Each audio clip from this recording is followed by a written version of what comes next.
Bismillahirrahmanirrahim. Sahabat Rasil yang dirahmati Allah, Assalamualaikum warahmatullahi wabarakatuh. Innal hamdalillah nahmaduhu wa nasta'inuhu wa nastaghfiruh wa na'udzu billahi min syururi anfusina wa min sayyiati a'malina.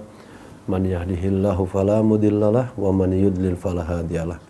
Wa asyhadu an la ilaha illallah wahdahu la syarikalah wa asyhadu anna Muhammadan abduhu wa rasuluh. Allahumma salli ala Muhammadin wa ala alihi wa sahabati ajma'in, amma ba'd.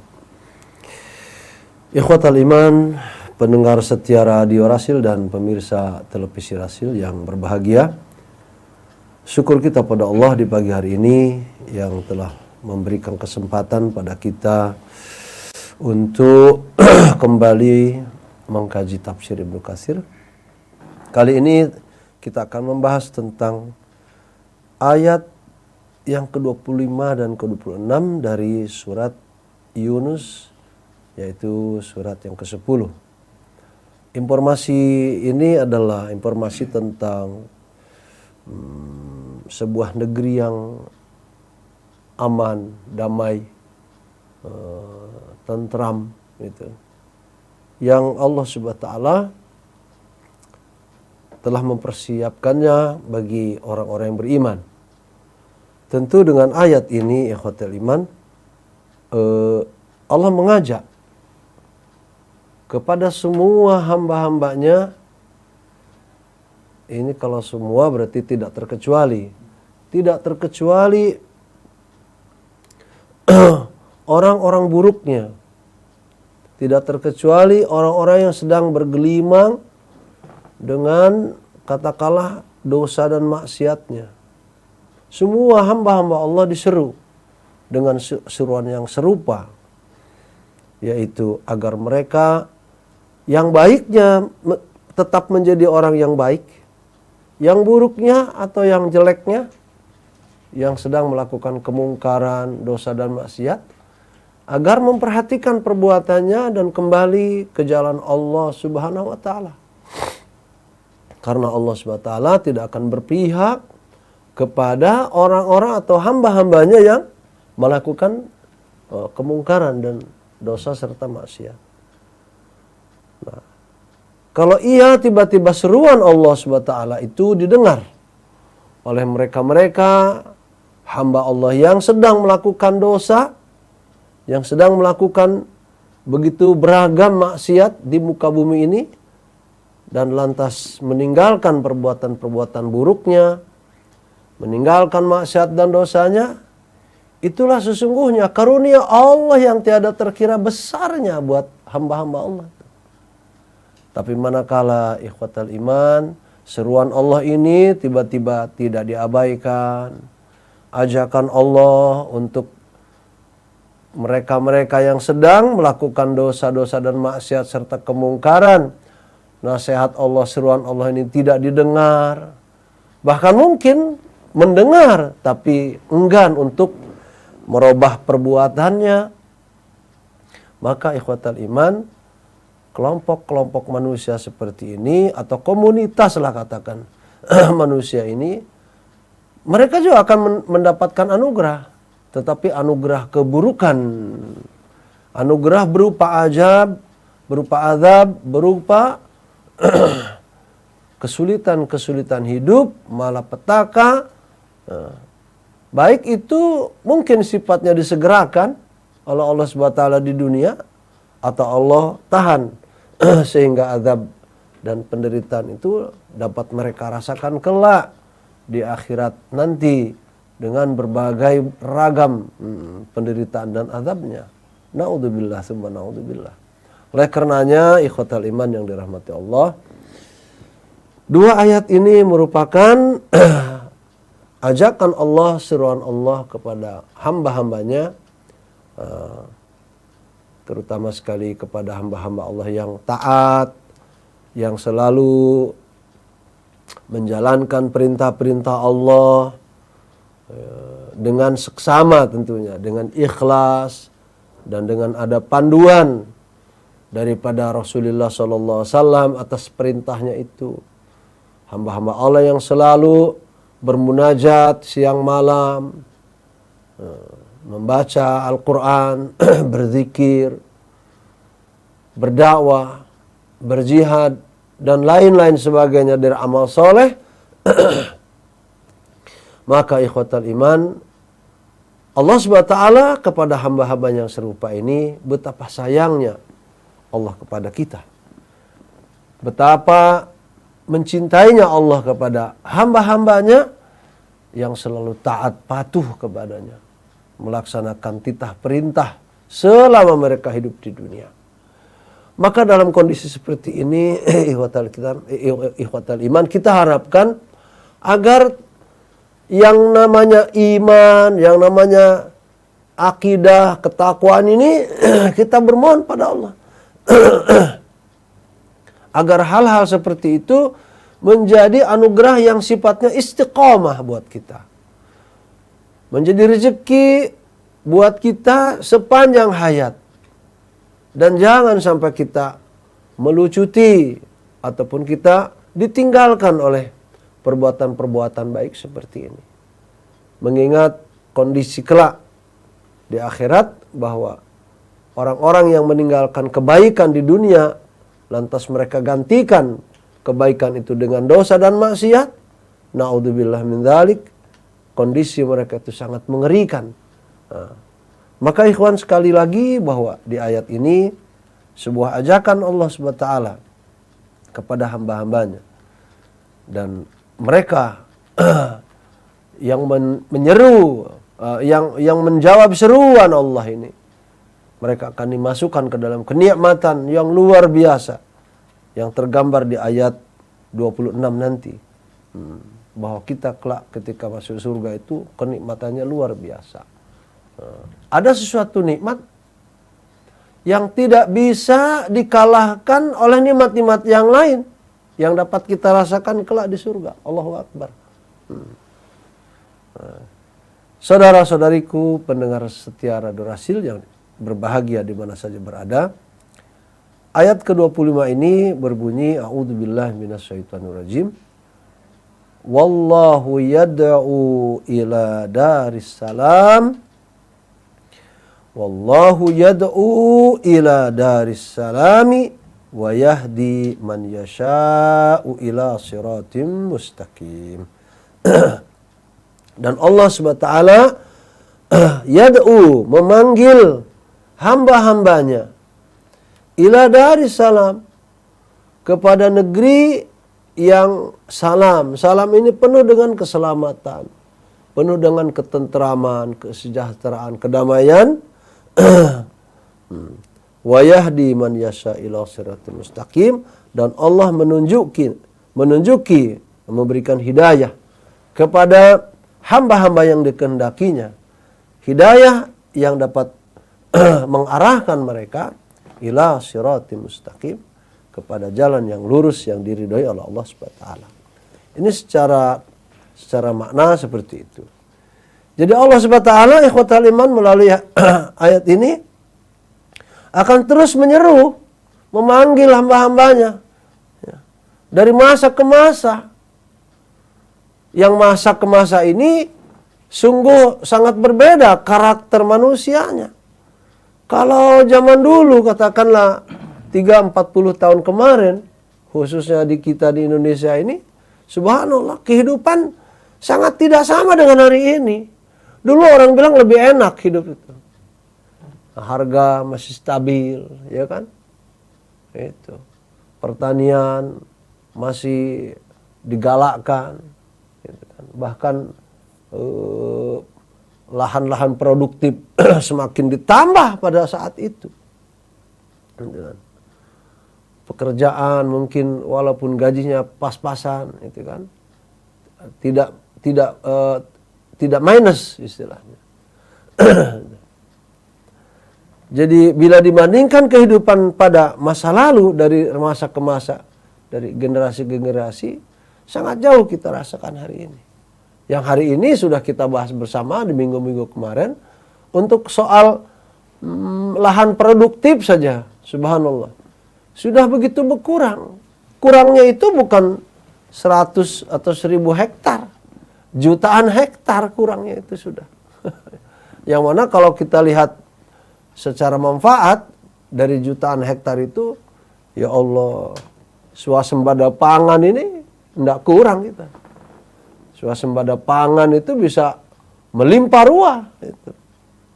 Nah inilah ikhwatal iman, perbedaan antara generasi ke generasi. Tetap Allah SWT ajak, Allah panggil itu dari masa ke masa hamba-hambanya itu. Tidak peduli, yang penting mau nggak ketika diajak oleh itu berubah kan gitu. Ketika mau mereka diajak oleh Allah memasuki Darussalam, negeri yang aman, tenteram, damai, sejahtera, mereka untung. Tapi yang menolak untuk masuk kepada Darussalam ini, ya Allah, di dunianya saja sudah diancam banyak masalah. Di dunianya saja sudah diancam banyak penderitaan. Itu loh. Ekonomi akan terpuruk dan terus menerus terpuruk bagi orang yang tidak mau menjawab seruan Darussalam ini. Dalam pendidikan, Allahu Akbar, akan terus pendidikan ini menghasilkan, tujuan kita mendidik itu kan supaya generasi kita lebih baik dari kita, berupa dari akhlaknya, dari ilmunya. Sekarang kita coba lihat hasil pendidikan tuh, ya Allah, dulu anak-anak pada masa 40 tahun kemarin, ya Allah, paling SMA, STM lulusannya. Tapi alhamdulillah mereka jadi karena dengan akhlak yang mulia. Sekarang udah doktor, S2, akhlak mereka buruk. Akhirnya kerusakan di mana-mana malah.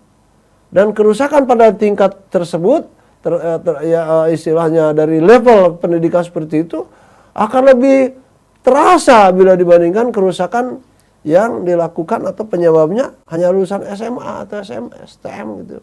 Lu parah. Maka ikhwatal iman, seruan-seruan seperti ini bagi kita yang beriman pada Allah hendaknya betul-betul menjadi perhatian. Allah mengajak kita hamba-hambanya memasuki Darussalam, negeri yang penuh dengan ketentraman, kedamaian, dan akan Allah SWT yahdi man yasha, memberikan hidayah bagi yang dikehendaki, yang dengan hidayah ini menetapi daripada siratim mustaqim, yaitu ditunjukkan pada jalan yang lurus. Ayat ke-26 adalah lilladzina ahsanul husna wa ziyadah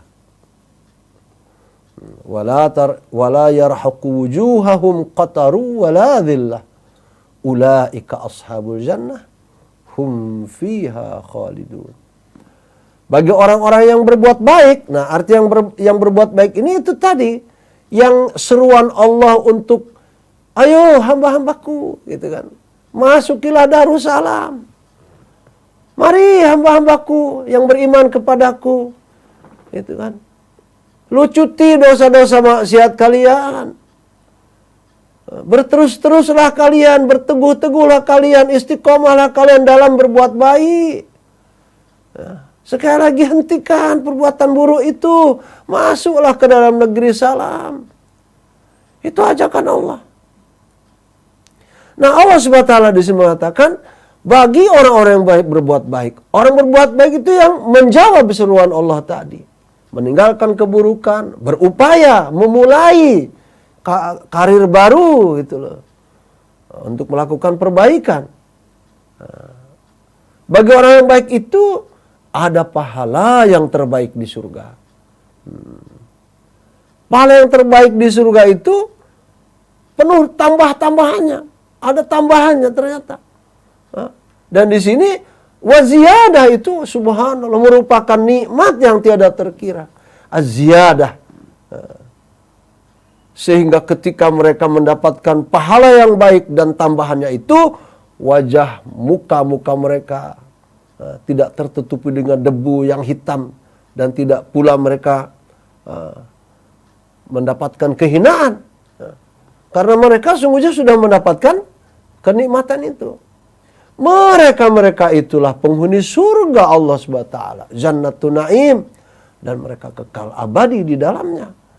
Nah, soal ahsanul husna wa ziyadah ini ahli tafsir mengatakan ahsanu al husna di sini adalah kita diberikan surga dengan nikmat di dalamnya. Subhanallah. Sedangkan aziyadahnya adalah tambahannya, Allah SWT ketika itu bertanya kepada ahli surga, nikmat apa lagi yang kalian inginkan daripadaku? Ahli surga itu yang menjawab dengan tenang, apalagi nikmatnya akan kami minta kepadamu ya Allah. Semua nikmat telah kami rasakan. Kau telah berikan aku makan minum di sini. Kau telah berikan pasangan hidup dari kalangan bidadari, subhanallah. Engkau telah berikan kepada kami nikmat surga yang di dalamnya ada istana-istana yang terbuat dari intan permata. Subhanallah. Engkau telah memberikan kepada kami kenikmatan-kenikmatan yang luar biasa. Apalagi yang kami butuhkan darimu ya Allah. Kata Allah, kalau memang masih perlu ada permintaan, ya, sebutkan saja. Maka ketika semuanya sudah tidak ada permintaan, tiba-tiba Allah menampakkan diri Allah SWT kepada ahli surga. Dan dilihat oleh ahli surga itu Allah yang sesungguhnya menciptakan mereka, menciptakan kita, ahli surga.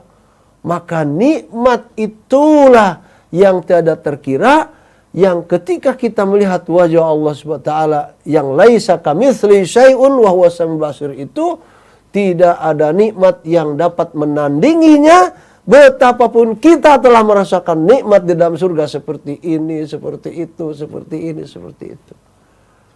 Saat kita sudah melihat Allah, nikmat-nikmat yang lain itu berguguran seakan-akan.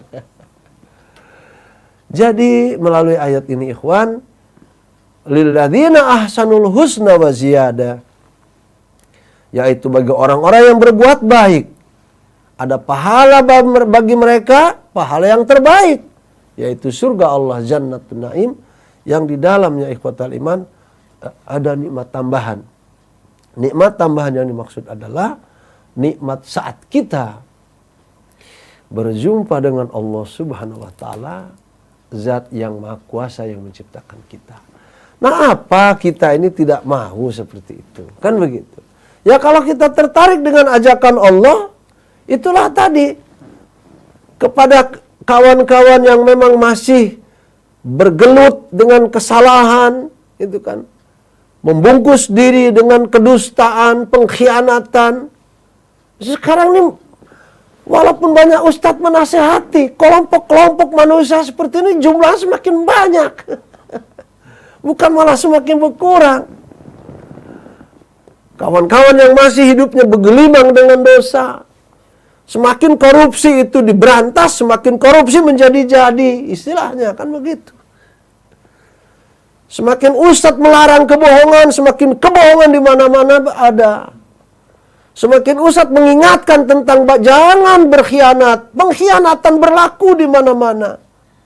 Di instansi pemerintah, di instansi swasta, di pasar-pasar, di dunia pendidikan, di dunia perdagangan. Ya Allah, pengkhianatan demi pengkhianatan ini semakin bermunculan. Jiwasraya 13 triliun lebih hilang. Ya kan? Asabri 10 triliun lebih hilang. Ini akibat tidak adanya kontrol sosial kepada mereka. Terjadi di mana-mana kedustaan, kebohongan, pengkhianatan itu. Nah, Allah SWT maha melihat lagi maha mendengar, tetap akan memberikan kasih sayang sama pelaku-pelaku dosa-dosa itu. Dengan ayat ini Allah seru mereka. Bertaubatlah, bertaubat. Seakan-akan seperti itu Allah memberikan apa istilahnya, kasih sayang kepada kondisi hamba-hambanya itu. Karena bagi Allah itu soal dosa sebetulnya tidak mengenal besar kecil bagi Allah. Yang kecil kalau dibiarkan menumpuk jadi besar. Betapapun dosanya besar, kalau ditinggalkan bertaubat itu kan, itu seakan-akan kita ini tidak pernah melakukan dosa. At-taibu minadz dzambi kaman la dzambalah. Orang yang bertobat dari dosa seakan-akan dia tidak pernah melakukan dosa. Nah, inilah kesempatan. Dengan dua ayat ini, mari ikhwatal iman, siapapun yang mendengar nasihat Ustaz di pagi ini, ya, yang baiknya agar tetap bertahan dengan kebaikan, yang buruknya beranjak dari tempat keburukannya, menjadi hamba-hamba Allah yang mau menerima ajakan Allah Subhanahu wa taala untuk mendapatkan kebaikan surga. Nah ini ikhwan, itulah tadi yang kok justru itu kan banyaknya ustadz yang menasihati kondisi seperti ini. Kok jumlah orang-orang buruk itu semakin bertambah jumlahnya, bukan malah semakin berkurang. Itu semakin berani masyarakat hari ini kepada Allah Subhanahu wa taala yang Allah dengan kemurahannya masih memberikan kesempatan. Inilah memang yang Rasul katakan istidraj yang sesungguhnya. Istidraj yang sesungguhnya adalah Allah membiarkan hamba-hambanya itu ya bergelimang dunia harta di mana-mana dengan kondisi menentang Allah. Itu. Dan Allah dalam kondisi ini nanti kata Allah, lihat ancaman aku, azab aku di akhirat, kalian akan rasakan betapa pedihnya ancaman itu dan betapa dahsyatnya azab yang akan kalian rasakan bila mana kalian di dunia tidak merubah sikap. Itu. Nah ini Anis prolog kita diajarkan kepada kita manusia agar kita ini mawas diri, menggunakan akal sehat. Bagi yang terjerumus pada dosa dan maksiat, hentikan ikhwatal iman. Berhenti sehingga kita ini menjadi hamba Allah yang beranjak meniti kebaikan hidup yang tersisa ini. Ya Allah, soal hidup tersisa ini paling berapa tahun lagi? Apalagi kita yang sudah kepala 5 kan. Orang-orang yang sudah kepala 5 masih berbuat dosa itu hendaknya berpikir. Kalau kepala 5 paling mentok 10 tahun lagi. Itu paling mentok usia orang yang sudah 58, 57, 55 itu paling juga 10 tahun lagi. Tapi tidak bisa menentukan ya. Gitu. Karena Rasul mengatakan sedikit sekali dari umatku yang melampaui usiaku, kata Rasul. Usia Rasul berapa? 63-an tahun. Ya kan? Jadi kalau sudah begitu bagi kawan-kawan yang usianya sudah 50 ke atas, masih juga gemar bermaksiat, masih juga gemar dengan dosa, masih gemar dengan pengkhianatan, korupsi, macam-macam, berbohong, berdusta. Hentikan hari ini mulai. Agar apa? Agar kita ini dibina kembali oleh Allah akhlak kita. Diperbaiki lagi oleh Allah SWT. Gitu loh. Dari nol kembali. Perbaiki sisa hidup ke depan agar menjadi modal kita nanti bertemu dengan Allah SWT. Apa ndak malu? Nanti ketika sudah berjumpa dengan Allah, di dunianya kita belum memperbaiki perbuatan kita. Itu kan? Apa ndak malu saat bertanya Allah SWT kepada kita manusia ini? Fabi ayyi ala rabbikuma tukadziban. Itu. Nikmat mana yang kamu dustakan lagi setelah aku jor-joran, kata Allah. Nikmat demi nikmat itu aku berikan kepadamu. Kamu ingin jadi penguasa, aku berikan kesempatan jadi penguasa. Ya kan? Kamu ingin kekayaan, aku berikan kesempatan kamu menjadi orang kaya. Itu. Kamu ingin menjadi pengusaha, gitu kan? Kesempatan itu aku berikan. Semua kesempatan aku berikan, kata Allah. Namun di mana letak kesyukuranmu dari kesempatan demi kesempatan yang aku berikan itu? Malah kalian salah gunakan. Hanya kekafiran yang kalian hadirkan. Hanya ketidaktaatan kalian lakukan kepadaku. Maka ikhwatal iman yang dirahmati Allah.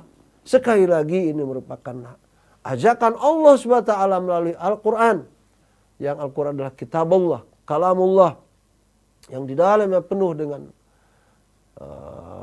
ayat-ayat yang memberikan hati kita ini tenang sebetulnya kalau kembali pada Quran. Siapapun kalau mau kembali pada Quran gitu. Sedasat-dasatnya orang berbuat dosa, kalau mau kembali pada Quran aja insya Allah tenang. Dan dia akan menyadarkan diri sendiri dengan Quran itu, oh aku ini selama ini jadi koruptor. Ya kan? Oh selama ini aku jadi pendusta, pembohong. oh selama ini aku jadi pengkhianat. Kalau baca Quran, itu pasti jiwanya berontak gitu. Mungkin hari ini analisa Ustadz, mengapa orang-orang ini tidak berubah? Karena mungkin dalam hidupnya tidak pernah kembali pada Quran. Ya koruptor tidak kembali pada Quran, yang namanya pengkhianat tidak pernah kembali pada Quran, pendusta, pembohong tidak pernah kembali pada Quran, ya kan? Akhirnya apa yang terjadi? Ya sudah, mereka bergelimang dengan dosa-dosa itu. Yang sayangnya kalau nanti waktu sudah habis, ya kan, jatah usia sudah tiada, baru mereka akan menyesali perbuatan mereka. Nasi sudah menjadi bubur. Orang bilang seperti itu. Kalau sudah nasi jadi bubur, ya nggak bisa. Apapun yang namanya bubur, suruh jadi nasi lagi. Jangankan bubur, nasi jadi beras sajalah.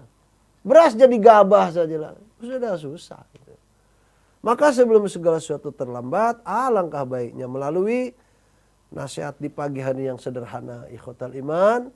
Ayat yang kita bahas adalah ayat yang merupakan kasih sayang Allah kepada kita. Hamba-hambanya yang ingin kembali kepada Allah SWT. Yuk kita sama-sama kembali dengan melucuti dosa-dosa kita. Tinggalkan perbuatan-perbuatan yang tidak baik. Mulai meniti karir melalui sisa waktu kehidupan ke depan dengan bertaubat, dengan mawas diri, dengan istiqomah, dan kita meminta pada Allah agar kita diwafatkan dalam keadaan baik dan husnul khotimah. Itu yang diharapkan. Wallahu a'lam bishawab. Masya Allah. Ikhwan akhwat para pendengar Radio Supreme yang dirahmati Allah Subhanahu wa taala, sudah kita simak bersama-sama tadi 2 ayat Pak Ustadz ya. Di Quran surat Yunus di surat yang ke-10 di ayat yang ke-25 hingga sampai ayat yang ke-26. Ustadz sudah banyak sekali menerangkan bagaimana di zaman sekarang ini Pak Ustadz ya. Iya. Banyak orang-orang yang sudah jauh dari Al-Quran. Masya Allah. Apakah ini sudah tergambarkan Pak Ustadz dari zaman dahulu? Gambaran kita hidup sekarang sebetulnya prototipenya sudah ada pada masa lalu. Contoh perilaku kehidupannya sudah ada pada masa lalu. Maka sebodoh-bodoh orang yang hidup hari ini yang tidak memikirkan itu. Contohnya sudah banyak.